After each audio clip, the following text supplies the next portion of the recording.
20 दिन बाद सिद्रा की शादी होने वाली थी, इसलिए सिद्रा अपनी माँ के साथ शॉपिंग करने गई थी। जिस घर में शादी होती है वहाँ 1-2 महीने पहले ही नहीं बल्कि 6 महीने पहले से ही शादी की शॉपिंग शुरू हो जाती है। और अगर शादी बेटी की हो तो एक एक तिनके के बराबर का सामान भी लेकर रखना पड़ता है। ऐसा ही तिनका तिनका सामान लाने के लिए सिद्रा अपनी माँ के साथ अब तक कई बार मार्केट के चक्कर लगा चुकी थी। 2 महीने से सिद्रा और उसकी माँ शादी का सामान जमा कर रहे थे। अब तो वो दोनों ही मार्केट के चक्कर काट काट कर थक चुकी थी, लेकिन शायद आज सिद्रा कुछ ज्यादा ही थक गई थी, क्योंकि आज धूप बहुत ही ज्यादा थी। ऐसी कड़ी धूप में सिद्रा शॉपिंग के लिए निकल तो गई थी, लेकिन आज उसकी तबीयत कुछ ठीक नहीं लग रही थी। सिद्रा का सर दर्द से फटा जा रहा था और उससे चक्कर भी आने लगे थे।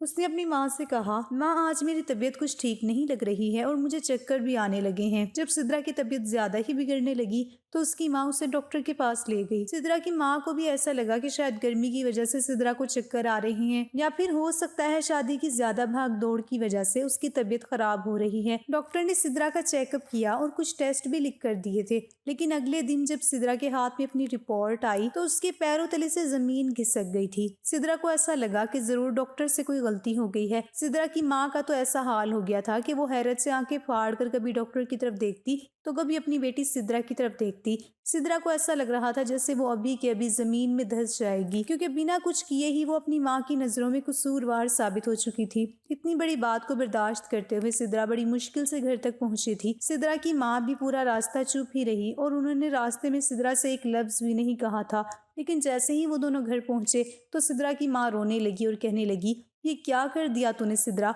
और ये किसका गुनाह है। बेचारी सिद्रा अपनी माँ को क्या जवाब देती, जबकि वो खुद ही इस बारे में कुछ भी नहीं जानती थी। सिद्रा शक करती भी तो किस पर करती, क्योंकि उसके घर पर तो उसकी माँ के अलावा कोई भी नहीं रहता था। सिद्रा अपने दोनों हाथों से अपना सर पकड़कर बैठी हुई थी, क्योंकि डॉक्टर के कहने के मुताबिक सिद्रा पिछले 3 महीने से प्रेग्नेंट थी। सिद्रा के कहने पर डॉक्टर ने उसकी 3-4 बार रिपोर्ट्स निकाली, लेकिन हर रिपोर्ट में ये साफ लिखा था कि सिद्रा प्रेग्नेंट है। और रिपोर्ट्स आने के बाद तो सिद्रा इस बात को झुठला भी नहीं सकती थी कि वो प्रेग्नेंट है। लेकिन सोचने वाली बात ये थी कि सिद्रा के साथ ये सब किसने किया था और कब किया था, और अगर सिद्रा के साथ इतना बड़ा जुर्म हुआ भी था तो फिर इस बात की सिद्रा को खबर कैसे नहीं हुई थी। सिद्रा की माँ सिद्रा को कोस रही थी। तब वो रोते हुए कहने लगी, आपकी कसम माँ, मैं सच कह रही हूँ, इसमें मेरा कोई कसूर नहीं है। मुझे खुद भी नहीं पता है कि मेरे साथ ये सब कब और कैसे हो गया। लेकिन सिद्रा की माँ ने उस पर यकीन नहीं किया और कहने लगी, सिद्रा इतना सफेद झूठ भी मत बोलो, और ये तुम किससे बेवकूफ बनाने की कोशिश कर रही हो। ये कोई छोटी मोटी बात नहीं है जो कि बिना तुम्हारी जानकारी के हो जाए और तुम्हें इसके बारे में पता भी ना चले। सिद्रा अपनी माँ को भरोसा दिलाते दिलाते थक गई थी, लेकिन उसकी माँ ने उसकी बातों पर यकीन नहीं किया और बस खामोश हो गई। अगले दिन सिद्रा की माँ सिद्रा को एक दूसरे डॉक्टर के पास ले गई जो उन्हीं की जान पहचान की थी। उस डॉक्टर को भरोसे में लेकर सिद्रा की माँ कहने लगी, डॉक्टर साहिबा, अगर आप मेरी बेटी का अबॉर्शन कर दें तो आपका बहुत बड़ा एहसान होगा मुझ गरीब पर।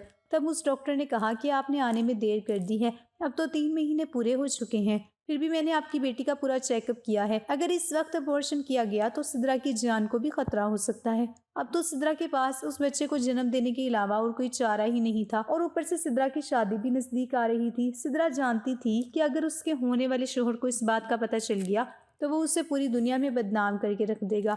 सिद्रा को अब इस मसले का एक ही हल नजर आ रहा था कि वो दुनिया भर में उससे पहले कि उसकी बदनामी हो वो खुद ही इस शादी से इनकार कर दे। सिद्रा ने अपनी माँ से कहा, माँ, अब मैं ये शादी नहीं कर सकती। तब सिद्रा की माँ ने उससे कहा, बेटा, अब सिर्फ 15 दिन ही बचे हैं इस शादी में, हम तेरे ससुराल वालों को इनकार की क्या वजह बताएंगे। अचानक क्यों शादी से इनकार करना ठीक नहीं होगा।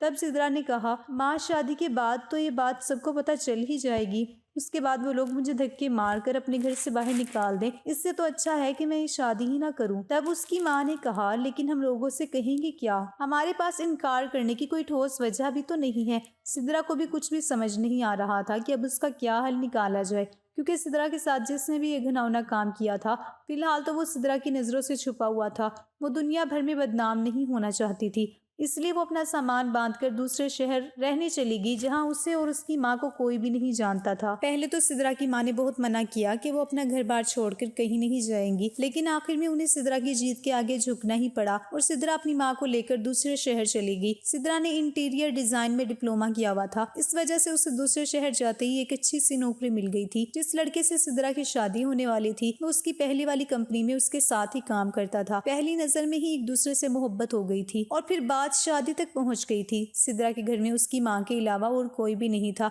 इसलिए जब सिद्रा ने रोहान के बारे में अपनी मां को बताया तो उन्हें भी इस रिश्ते पर कोई एतराज़ नहीं था, क्योंकि रोहान एक बहुत ही अच्छा और पढ़ा लिखा नौजवान था। उसकी जॉब भी अच्छी थी, जिससे वो अच्छा खासा कमा लेता था। रोहान के ख़ानदान में सिर्फ उसके माँ बाप ही थे और वो अपने माँ बाप की इकलौती औलाद था। और सबसे अच्छी बात तो ये थी कि सिद्रा और रोहान एक ही कंपनी में काम करते थे और वो दोनों एक दूसरे को पसंद भी करते थे। इसलिए सिद्रा की माँ ने खुशी खुशी इस रिश्ते के लिए हाँ कर दी और इस तरह सिद्रा और रोहान का रिश्ता तय हो गया। शादी का दिन तय होते ही दोनों घरों में शादी की तैयारियां चल रही थी और सब कुछ ठीक ही चल रहा था। लेकिन फिर पता नहीं सिद्रा के साथ ऐसा क्या हो गया कि किसी आदमी ने उसके साथ इतना बड़ा घिनौना काम कर दिया और सिद्रा को इस बात का पता तक नहीं चला। सिद्रा की जिंदगी ने उसके साथ ऐसा भयानक मजाक किया था जिसने उसकी रातों की नींदें हराम करके रख दी थी। सिद्रा पिछली अपनी जिंदगी को सोच सोच कर पागल हो रही थी, लेकिन उसे ऐसा कुछ भी याद नहीं आया जिसकी वजह से वो किसी पर शक कर पाती। जिस रात को सिद्रा और उसकी माँ अपना घर छोड़कर निकली थी, उसके दूसरे दिन ही रोहान ने कई बार सिद्रा को कॉल की थी। शायद रोहान सिद्रा के घर से गायब होने की वजह जानना चाहता था, लेकिन सिद्रा उसे क्या बताती, क्योंकि सिद्रा जानती थी सच्चाई जानने के बाद रोहान उससे कभी शादी नहीं करेगा। इसलिए सिद्रा ने अपना फ़ोन नंबर ही बदल दिया और पुरानी सिम को तोड़कर फेंक दिया था। सिद्रा का दिल खून के आंसू रो रहा था, क्योंकि उसकी हंसती मुस्कुराती जिंदगी बर्बाद होकर रह गई थी। एक पल के लिए तो सोचा कि वो रोहान को सारी सच्चाई बता दे, लेकिन फिर वो खामोश हो गई थी, क्योंकि एक बार रोहान ने सिद्रा से यूं ही बातों बातों में कह दिया था, सिद्रा मैं सब कुछ बर्दाश्त कर सकता हूँ लेकिन बेवफाई कभी बर्दाश्त नहीं कर सकता। सिद्रा बेवफा तो नहीं थी, लेकिन ना जाने कैसे उसके दामन पर इतना बड़ा दाग लग गया था। दूसरे शहर आकर सिद्रा ने लोगों को यही बताया था कि वो शादीशुदा है और उसका शोहर दुबई रहता है। ये झूठ बोलने के अलावा सिद्रा के पास और कोई चारा भी नहीं था। सिद्रा को खुद को ही ये सोचकर अजीब लग रहा था कि वो खुद नहीं जानती कि उसके साथ ये सब किसने किया। अब तो दिन ब दिन सिद्रा की तबीयत खराब रहने लगी थी, क्योंकि उसे खुद से ही नफरत होने लगी थी। सिद्रा कई घंटों तक दुआएं मांगती रहती और कहती, अल्लाह मैंने ऐसा कौन सा गुनाह किया था जिसकी सज़ा मुझे इस तरह मिल रही है। सिद्रा की तबीयत बिगड़ने की एक वजह ये भी थी कि अब उसकी माँ उसके साथ ठीक से बात तक नहीं करती थी। सिद्रा उनकी इकलौती औलाद थी और उनके जीने का वाहिद सहारा थी। जब सिद्रा 3 साल की थी तब उसके पापा इस दुनिया से चल बसे थे और तब से ही उसकी माँ ने उसे अकेले ही पाल पोस कर बड़ा किया था। सिद्रा शक्लो सूरत से बिल्कुल अपनी माँ जैसी लगती थी। काली चमकदार आंखें, लंबे सुनहरे बाल, गोरा गोरा रंग, देखने वाले सिद्रा से अपनी नजरें हटाना भूल ही जाते थे। सिद्रा की माँ कई बार सिद्रा को समझाती थी, जमाना बहुत खराब है सिद्रा, ऊपर से तेरी ये खूबसूरती, थोड़ा संभल कर रहा कर मेरी बच्ची। लेकिन सिद्रा अपनी माँ की बातों को हंसकर टाल दिया करती थी और कहती थी, माँ आपकी बेटी कोई कमज़ोर लड़की नहीं है कि कोई भी आकर आपकी बेटी की इज्जत पर हाथ डाल सके, और अगर फिर भी किसी ने ऐसा करने की गलती कर भी दी तो मैं उसकी आंखें निकाल कर उसके हाथ में रख दूंगी। लेकिन सिद्रा को कहाँ पता था कि इसी बात पर उसे खून के आंसू रोना पड़ेगा। कोई सिद्रा की इज्जत खराब कर गया था और उसे पता भी नहीं था कि वो कौन था। और फिर वो वक्त भी आ गया जब सिद्रा को अस्पताल में दाखिल होना पड़ा। सिद्रा ये नहीं जानती थी उसके बच्चे का बाप कौन है या वो किसके बच्चे को जन्म देने वाली है। सिद्रा इस दर्द कैसे बर्दाश्त कर रही थी ये तो सिर्फ वही जानती थी, क्योंकि एक औरत कभी भी ऐसे बच्चे को जन्म नहीं देना चाहती जिसके पैदा होने से पहले ही वो उससे नफरत करती हो। सिद्रा भी अपने बच्चे से नफरत करने लगी थी, जिसने सिद्रा की जिंदगी बर्बाद करके रख दी थी। इसलिए उसने सोच लिया था कि वो इस बच्चे के पैदा होते ही उसे दारुल अमान में छोड़ आएगी। पूरा एक दिन दर्द सहने के बाद सिद्रा ने एक बेटे को जन्म दिया था, लेकिन अपने बच्चे की शक्ल देखते ही सिद्रा के होश उड़ गए थे। अपने बेटे के हाथ पर वो काला निशान देखकर तो सिद्रा के सर पर आसमान गिर पड़ा था, क्योंकि सिद्रा के बच्चे की शक्ल तो ये उन दिनों की बात है जब सिद्रा अपनी ऑफिस टीम के साथ काम के सिलसिले में इस्लामाबाद गई थी। सिद्रा की कंपनी को वहाँ के एक नए होटल के इंटीरियर का बहुत बड़ा काम मिला था, इसलिए कंपनी ने अपनी बेस्ट टीम को एक काम सौंपा हुआ था और सिद्रा भी उस बेस्ट टीम का एक हिस्सा थी। रोहान भी उस बेस्ट टीम का एक हिस्सा था, लेकिन वो अपनी माँ की बीमारी की वजह से अपनी टीम का साथ नहीं दे पाया था। सिद्रा के बॉस ने पहले से ही पूरी टीम के लिए एक बहुत बड़े होटल में कमरे बुक कर लिए थे। जिस दिन सिद्रा और उसकी टीम इस्लामाबाद पहुंची थी उस दिन हर तरफ बर्फबारी शुरू हो चुकी थी, जिस वजह से रास्ते बंद हो चुके थे और कई दिनों तक सिद्रा और उसकी टीम को होटल में ही कैद होकर रहना पड़ा था। लेकिन एक दिन जब बर्फबारी बहुत ही ज्यादा हो रही थी उस दिन इस्लामाबाद आने वाले लोगों की गाड़ियां बहुत ही खतरनाक हादसे का शिकार हो गई थी और कई सारी गाड़ियां तो रास्ते में बर्फ फिसलने की वजह से वहीं पर फंस गई थी और कुछ लोगों ने तो वहीं गाड़ियों में दबे दबे ही ठंड की वजह से अपनी जान गंवा दी थी। जहां उस हादसे ने मुल्क के हर शख्स के दिल को दहिला दिया था, तो वहीं वहां के होटल के मालिकों ने अपने होटल के कमरों के नाम डबल कर दिए थे। उन दिनों वहां इस्लामाबाद में ठंड इतनी ज्यादा थी कि हीटर भी काम नहीं कर रहे थे और ठंड के मारे लोग डबल रजाई में भी कांप रहे थे। उन दिनों होटल में ग्राहकों की भीड़ इतनी ज्यादा बढ़ गई थी कि कमरा पाने के लिए लोग लाखों रुपए देने को भी तैयार थे। कई लोगों ने तो इंसानियत और हमदर्दी के नाते लोगों को अपने ही कमरों में रहने दे दिया था, लेकिन सिद्रा नहीं जानती थी कि वहां उसके साथ ऐसा कुछ भी हो जाएगा। एक रात सिद्रा अपने कमरे में सो रही थी कि तभी उसके दरवाजे पर हुई दस्तक की वजह से उसकी आंख खुल गई थी। ठंड के मारे सिद्रा अपनी रजाई से निकल भी नहीं पा रही थी, लेकिन फिर भी उसने जैसे तैसे उठकर दरवाजा खोला। दरवाजा खुलते ही सिद्रा ने अपने सामने होटल के एक नौकर को खड़ा पाया। वो नौकर सिद्रा से कहने लगा, एक बाप अपनी बेटी को लेकर बड़ी मुश्किल से यहाँ तक पहुंचा है और उसकी बेटी बहुत बीमार है। इस वक्त इस होटल का कोई भी कमरा खाली नहीं है। अगर आप एक रात के लिए उन्हें अपने कमरे में सहारा दे देंगी तो आपका उन बाप बेटी पर बहुत बड़ा एहसान होगा।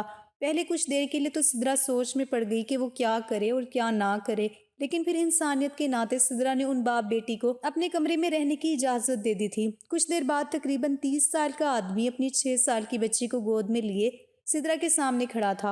वो आदमी उस वक्त बहुत ही परेशान लग रहा था, लेकिन सिद्रा पर नजर पड़ते ही वो आदमी सिद्रा को देखता ही रह गया था। कमरे में आते ही उस आदमी ने अपनी बेटी को तो वहीं बेड पर बिठा दिया और उस पर एक रजाई डाल दी। वो बच्ची बुरी तरह से कांप रही थी और उस आदमी ने खुद भी एक मोटी जैकेट पहन रखी थी। अपनी बच्ची को बेड पर ले जाकर वो आदमी सिद्रा को एहसानमंद नजरों से देखने लगा और कहने लगा, मुझे समझ नहीं आ रहा है कि मैं किन लफ्जों में आपका शुक्रिया अदा करूं। अगर आप मुझ पर ये एहसान ना करती तो सर्दी के मारे मेरी बच्ची का ना जाने क्या हाल होता। सिद्रा ने कहा, इसमें एहसान किस बात का, मैंने तो सिर्फ इंसानियत का फर्ज निभाया है। तब वो आदमी कहने लगा, आप बस मेरी बेटी का ख्याल रख लेना, मैं तो कहीं भी रह लूंगा। इतना कहकर वो आदमी सिद्रा के कमरे से बाहर चला गया और सिद्रा ने उसकी बेटी को कंबल में अच्छी तरह लपेट लिया और खुद भी जाकर अपने बेड पर लेट गई। वो बच्ची नींद में बुरी तरह से कांप रही थी। तब सिद्रा जाकर उसके बगल में लेट गई और उस 6 साल की मासूम बच्ची को अपनी आगोश में ले लिया। कुछ देर में ही उस बच्ची की कपकपाहट खत्म हो गई थी और अब वो बच्ची गहरी नींद में सो चुकी थी। पूरी रात बर्फबारी चलती रही और सुबह भी यही सिलसिला जारी था। सर्दी इतनी ज्यादा बढ़ चुकी थी कि नलकों में पानी भी जम गया था। उस बच्ची की नींद खुलते ही वो अपने पास सिद्रा को देखकर घबराने लगी और कहने लगी, मुझे अपने पापा के पास जाना है। लेकिन सिद्रा को तो पता ही नहीं था कि उस वक्त उसके पापा कहाँ थे। सिद्रा तो उस आदमी का नंबर तक लेना भूल गई थी कि उसे फोन करके बुला लेती। सिद्रा ने उस बच्ची को बहुत समझाया कि आपके पापा अभी थोड़ी देर में आ जाएंगे, लेकिन वो बच्ची तो रोने लग गई। सिद्रा ने कमरे से बाहर निकलकर चारों तरफ नजरें घुमाई कि शायद उस बच्ची के पापा कहीं नजर आ जाएं, लेकिन होटल तो बिल्कुल खाली पड़ा था। सिद्रा ने बड़ी मुश्किल से उस बच्ची को चुप करवाया और फिर एक नौकर से कहकर नाश्ता मंगवाया। जैसे तैसे करके सिद्रा ने उस बच्ची को खाना खिलाया, लेकिन उस बच्ची के पापा अभी तक वापस नहीं आए थे। सुबह से दोपहर हो चुकी थी, लेकिन उस बच्ची के पापा का कुछ अता पता नहीं था। सिद्रा ने जब उस होटल के मैनेजर से उस बच्ची के पापा के बारे में पूछा तो वो मैनेजर कहने लगा कि रात भर तो वो शख्स ही रिसेप्शन में रखे सोफे पर ही सो रहा था, लेकिन सुबह होते ही पता नहीं वो कहाँ चला गया। अब सिद्रा को फिक्र होने लगी थी कि कैसे वो उस बच्ची को चुप करवा पाएगी, क्योंकि वो बच्ची तो लगातार अपने पापा के लिए रोए जा रही थी। बड़ी मुश्किल से सिद्रा ने उस बच्ची को दोपहर का खाना खिलाया और फिर उसके साथ बातें करने लगी थी। शाम के वक्त जब उस बच्ची के पापा होटल लौटे तब सिद्रा का गुस्से के मारे बुरा हाल हो गया था। अपने पापा को देखकर उस बच्ची की जान में जान आ गई और वो दौड़कर अपने पापा के गले लग गई थी। सिद्रा ने अपने दिन भर का गुस्सा निकालते हुए उस आदमी से कहा, आपको अपनी बेटी की बिल्कुल भी फिक्र नहीं है। यहाँ आपकी बच्ची का रो रो कर बुरा हाल हो गया था और आप हैं कि होटल से गायब ही हो गए थे। सिद्रा की बात सुनकर वो आदमी शर्मिंदा हो गया और उसने अपनी नजरें नीचे झुका ली और फिर कहने लगा, जी मैं माफी चाहता हूँ, लेकिन सुबह होते ही मुझे पता चला कि रात की तेज बर्फबारी की वजह से बहुत सारी गाड़ियां बर्फ के नीचे दब चुकी हैं और रेस्क्यू टीम को यहाँ के लोगों से मदद की जरूरत थी, इसलिए मैं भी वहाँ चला गया था। बहुत सारे लोगों ने अपनी जान गंवा दी है, लेकिन कई लोग हमारी मदद से बच भी गए हैं। ये सुनकर सिद्रा अपने किए गुस्से पर शर्मिंदा हो गई और सोचने लगी कि ये आदमी तो एक अच्छे काम के लिए गया था, ये लोगों की जान बचाने का काम कर रहा था और मैं बेकार में ही उस पर इतना बरस पड़ी। उस आदमी ने सिद्रा से कहा, आज रात भी ऐसे ही तूफान की इत्तला की गई है, लेकिन हो सकता है कल शाम तक शायद कोई हल निकल आए। आपको मेरी वजह से बहुत तकलीफ उठानी पड़ी है, लेकिन जैसे ही रास्ते साफ होते हैं मैं अपनी बेटी को लेकर ही वापस चला जाऊंगा। सिद्रा ने कहा, अरे इसमें तकलीफ कैसी, ऐसे मुश्किल वक्त में हम एक दूसरे का साथ नहीं देंगे तो और कौन देगा भला, और आपने जो काम किया है उसके सामने मेरी ये मदद कुछ भी नहीं है। सिद्रा की बातें सुनकर उस आदमी के दिल को कुछ तसल्ली मिली और फिर उसने वो पूरी शाम सिद्रा के कमरे में ही गुजारी थी। किसी तरह से वक्त तो गुजारना था ही, इसलिए सिद्रा और वो आदमी एक दूसरे के बारे में बातें करने लगे थे। तभी बातों बातों में उस आदमी ने सिद्रा को बताया कि उसका नाम आजम है और वो अपनी बेटी के साथ मुल्तान अकेला ही रहता है। आजम की बेटी के जन्म के वक्त ही उसकी बीवी वफात पा चुकी थी और उसने आज तक अपनी बेटी को उसकी माँ की तस्वीर भी नहीं दिखाई है। आजम की बीवी की वफात के बाद रिश्तेदारों ने आजम को दूसरी शादी के लिए बहुत समझाया, लेकिन आजम दूसरी शादी नहीं करना चाहता था क्योंकि आजम को ये डर था कि कहीं उसकी दूसरी बीवी उसकी बेटी के साथ सौतेला सलूक करेगी तो उसकी बेटी की जिंदगी अजाब बन जाएगी। आजम ने यह भी बताया कि वो अपनी नौकरी के चलते अपनी बेटी को ज्यादा वक्त नहीं दे पा रहा था, लेकिन इस बार कंपनी ने उसकी छुट्टियां मंजूर कर ली हैं, इसलिए वो अपनी बेटी को घुमाने के लिए इस्लामाबाद ले आया था। लेकिन तेज बर्फबारी की वजह से आजम की गाड़ी बीच रास्ते में ही फंस गई थी। सर्दी की मारे उसकी बेटी बेहोश हो गई थी और बड़ी मुश्किल से आजम अपनी बेटी को गोद में लिए पैदल चलकर इस होटल तक पहुंचा था। बातों बातों में कब शाम ढल गई, आजम और सिद्रा को पता ही नहीं चला और अंधेरा होते ही आजम सिद्रा के कमरे से बाहर निकल गया।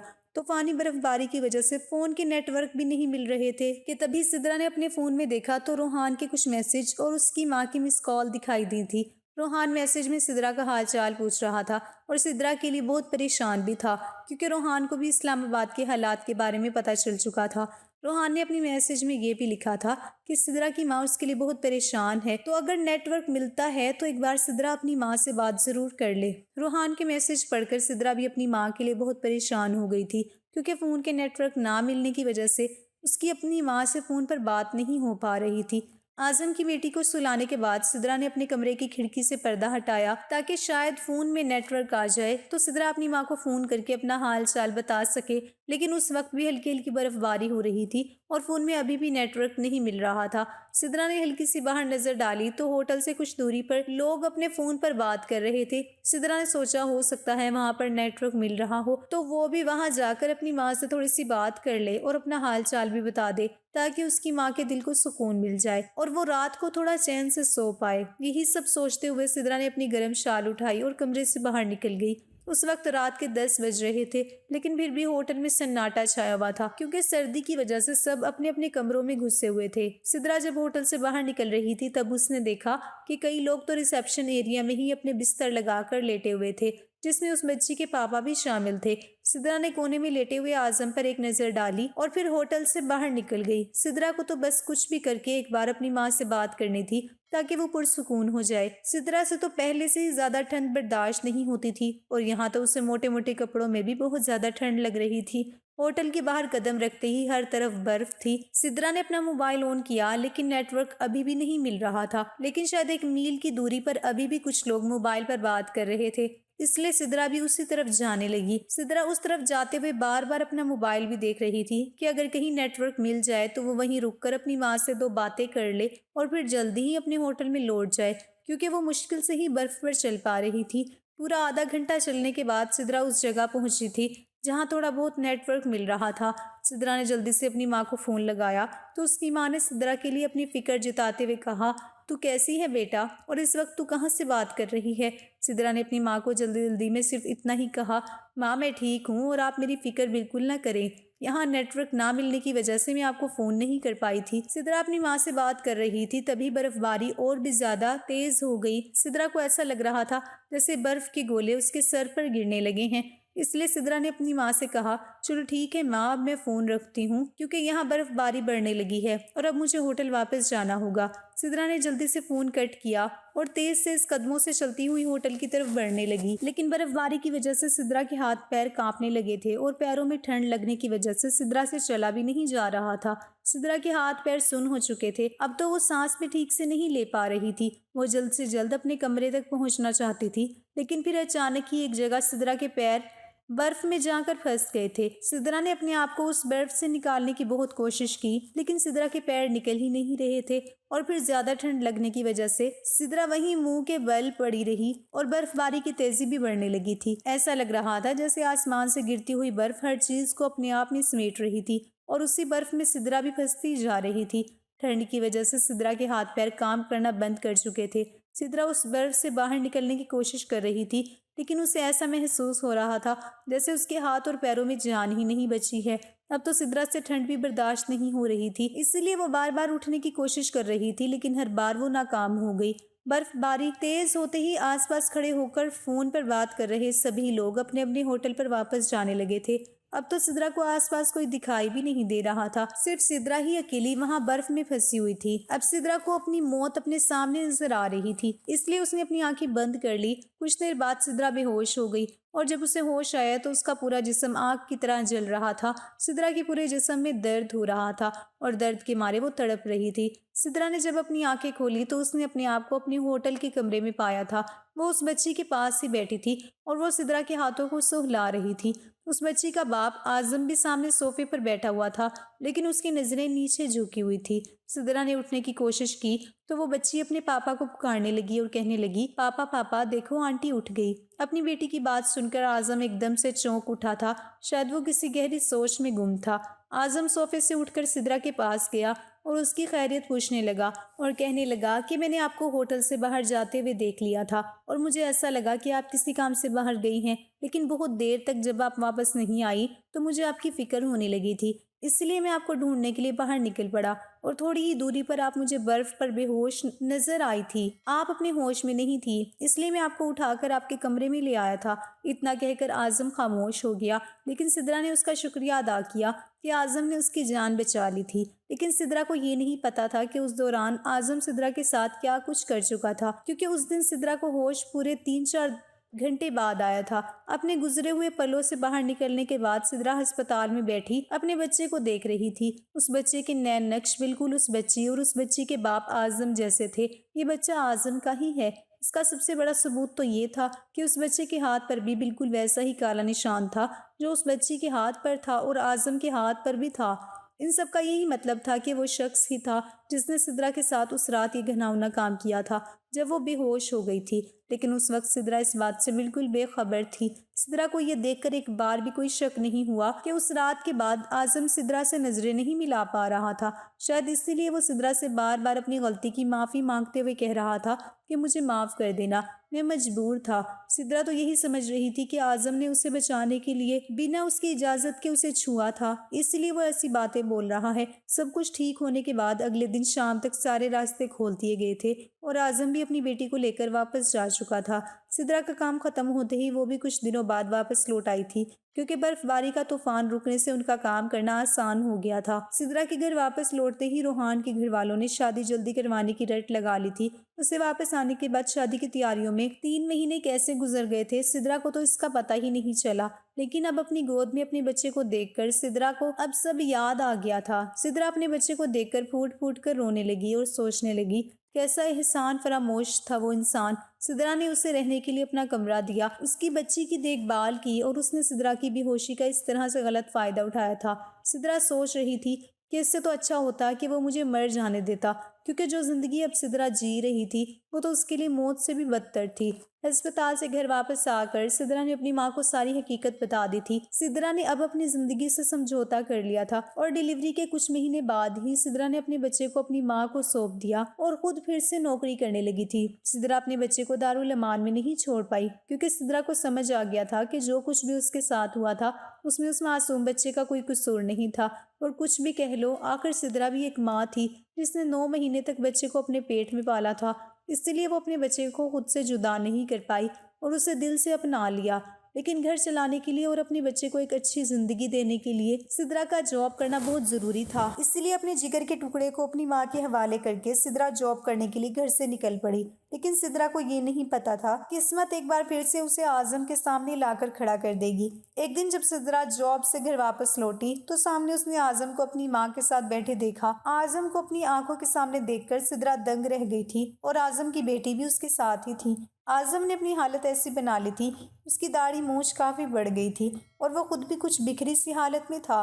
सिद्रा को देखते ही आज़म खड़ा हो गया और किसी मुजरिम की तरह नजरें झुकाए हुए था। सिद्रा ने आज़म की तरफ नफरत भरी निगाहों से देखा, लेकिन उससे पहले कि सिद्रा आज़म को कुछ कहती, आज़म की बेटी सिद्रा के पास जाकर उससे लिपट गई और कहने लगी, मामा आप फिर से कहाँ चली गई थी? मैंने आपको बहुत मिस किया था। मैंने और पापा ने आपको बहुत ढूंढा, लेकिन आप ना जाने कहाँ खो गई थी। अब दोबारा मुझे छोड़कर नहीं जाओगी ना मामा? सिद्रा ने उस बच्ची को कोई जवाब नहीं दिया, बल्कि उस बच्ची के मामा कहने पर सिद्रा हैरत और गुस्से से आंखें फाड़कर आज़म की तरफ देखने लगी थी। तब सिद्रा की माँ उसके पास आई और कहने लगी, सिद्रा बेटा, आज़म को अपनी गलती का एहसास हो चुका है और वो कब से तुम्हारी तलाश में ही भटक रहा था और तुमसे माफ़ी मांगना चाहता है और तुमसे शादी भी करना चाहता है। ये सुनकर सिद्रा नफरत भरी नज़रों से आज़म की तरफ देखने लगी और कहने लगी, मैंने तुम्हारा क्या बिगाड़ा था जो तुमने मेरी ज़िंदगी बर्बाद करके रख दी और तुम्हें अब जाकर एहसास हो रहा है अपनी गलती का? मैं तुम्हारी शक्ल भी नहीं देखना चाहती, निकल जाओ मेरे घर से। जब सिद्रा आज़म से ये सब कह रही थी तो सिद्रा की आंखों से आंसू बहकर उसके नन्हे से बच्चे के पैरों पर गिर रहे थे। सिद्रा अपनी मन की भड़ास निकालकर अपने कमरे की तरफ बढ़ने लगी। तब सिद्रा की माँ ने उसका हाथ पकड़कर उसे वहीं रोक लिया और कहा, सिद्रा बेटा, एक बार आज़म की बात तो सुन ले। तब सिद्रा ने कहा, माँ अब क्या सुनना बाकी बचा है? इस इंसान ने उस वक्त भी मुझे धोखा देने के लिए अपनी बेटी का सहारा लिया था और आज भी ये अपनी बेटी के सहारे मुझे इमोशनल ब्लैकमेल कर रहा है। तभी तो उसकी बच्ची अचानक मुझे मामा कहने लगी है। ये सब इसी इंसान का सिखाया हुआ है। तब आज़म ने सिद्रा से कहा, नहीं सिद्रा जी, आप मुझे और मेरी बेटी को गलत समझ रही हैं। तब सिद्रा ने कहा, मेरे साथ गलत करने वाला इंसान आज मुझे सही और गलत का सबक पढ़ा रहा है। तब आज़म की बेटी सिद्रा के पास आई और कहने लगी, मामा आप पापा पर गुस्सा क्यों कर रही हैं? मेरे पापा तो बहुत अच्छे हैं।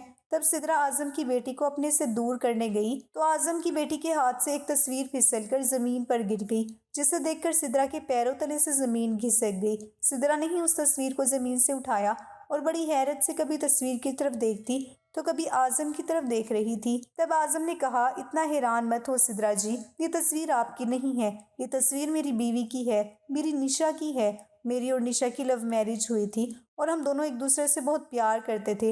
हम दोनों ने साथ जीने और मरने की कस्में खाई थी और मैं तो अपनी निशा के बगैर जीने के बारे में सोच भी नहीं सकता था।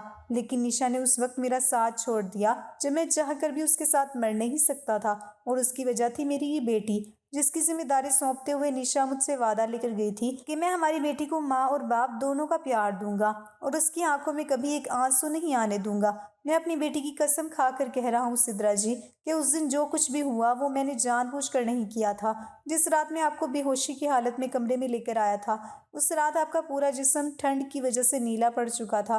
उस वक्त आपकी ज़िंदगी बचाने का मेरे पास एक ही रास्ता था, वरना आप अपनी जान गंवा देती और मैं आपको अपनी आंखों के सामने यूं मरता हुआ नहीं देख सकता था, क्योंकि आपने मेरी बच्ची की ज़िंदगी बचाकर मेरे ऊपर बहुत बड़ा एहसान किया था। और दूसरी वजह आपका ये चेहरा जो मेरी कमज़ोरी बन गया था। आपकी शक्ल हूबहू निशा जैसी है। मैंने अपनी आंखों के सामने मेरी ज़िंदगी, मेरी निशा को दम तोड़ते हुए देखा था और मुझ में इतनी हिम्मत नहीं थी कि मैं अपनी बच्ची की ज़िंदगी बचाने वाले को अपनी आंखों के सामने मरते देख सकूं। मैं हर हाल में आपको बचाना चाहता था और अगर मेरे पास आपकी जान बचाने का कोई और दूसरा रास्ता होता तो मैं ये गुनाह कभी नहीं करता। सिद्रा जी, जो कदम मैंने उठाया था वो कोई मेरी मर्जी नहीं थी। पहले मैंने आपको होश में लाने के लिए हर मुमकिन कोशिश की थी। बहुत देर तक आपके हाथों को अपने हाथों से मलता रहा, आपके जिस्म में गर्मी लाने की कोशिश की। मेरे दिल में आपके लिए कोई भी गलत इरादा नहीं था और फिर वो सब कुछ हो गया जो नहीं होना चाहिए था। अगले दिन सुबह जब आपको होश आया तो मुझ में इतनी हिम्मत नहीं थी कि मैं आपसे नज़रें मिला सकता। मैंने बहुत कोशिश की, लेकिन इतनी हिम्मत के बाद भी मैं आपको उस रात के बारे में कुछ भी नहीं बता पाया। लेकिन मेरे घर लौटने के बाद भी इस अफराद ने मुझे चैन से जीने ही नहीं दिया, इसलिए मैंने आपको ढूंढना शुरू कर दिया और बड़ी मुश्किल से होटल से आपके घर का पता मिला था। लेकिन जब मैं आपके घर पहुंचा तो पता चला कि अब आप वहाँ पर नहीं रहती हैं और मुझे ये भी पता चला कि आप अपनी शादी के कुछ दिन पहले ही वो शहर छोड़कर निकल गई थी। आपके इस तरह अचानक शहर छोड़ने वाली बात ने मेरे दिल में एक और डर पैदा कर दिया था कि उस रात की वजह से आपकी ज़िंदगी में ज़रूर कोई बहुत बड़ी मुश्किल आ गई है, जिस वजह से आपको शहर छोड़ना पड़ा। इसलिए मैंने आपकी तलाश जारी रखी और फिर एक दिन मैंने आपको अपने एक दोस्त के ऑफिस में देख लिया। मैंने अपने दोस्त के ऑफिस से आपका एड्रेस लिया और जब मैं यहाँ पहुँचा तो आपकी माँ ने मुझे सारी सच्चाई बता दी। मैं जानता हूँ कि मैं आपका मुजरिम हूँ, लेकिन आज मैंने जो कुछ भी आपसे कहा उसके बाद भी अगर आपको ये लगता है कि मैं गलत था तो बेशक आप जो चाहे मुझे सजा दे सकती हैं, मैं उफ तक नहीं करूँगा। ये कहकर उस वक्त आजम की आंखों में आंसू थे और आजम जाकर सिद्रा के पैरों में बैठ गया और कहने लगा, मेरी वजह से आपको ना जाने कितनी तकलीफ़ों का सामना करना पड़ा है। प्लीज़ मुझे माफ़ कर दीजिए। मैं आपकी ज़िंदगी की गुजरी हुई तकलीफ़ों को बदल तो नहीं सकता, लेकिन ये वादा ज़रूर कर सकता हूँ कि मैं आपकी आने वाली इस ज़िंदगी में खुशियाँ ही खुशियाँ भर दूँगा।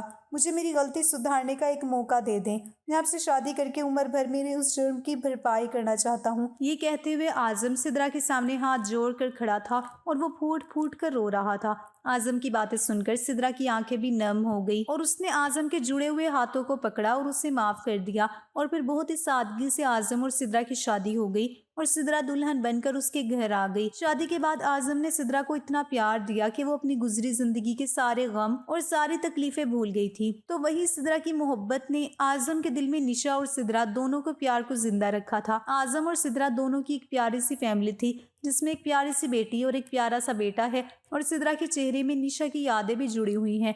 भला अब इस फैमिली को और क्या चाहिए। दोस्तों, इस कहानी से हमें एक ही सबक मिलता है कि हम चाहे लाख कोशिश कर लें इस दुनिया में जोड़े बनाने की, लेकिन आखिर में जोड़ा बनता वही है जो अल्लाह ने बना कर रखा है। इसलिए तो कहा जाता है कि जोड़े आसमानों पर बनते हैं। आज सिद्रा और आजम की जोड़ी को देखकर मुझे एक ही लाइन याद आ रही है। दोस्तों, उम्मीद करती हूँ आपको हमारी कहानी पसंद आई होगी। अगर कहानी अच्छी लगी हो तो वीडियो लाइक करें।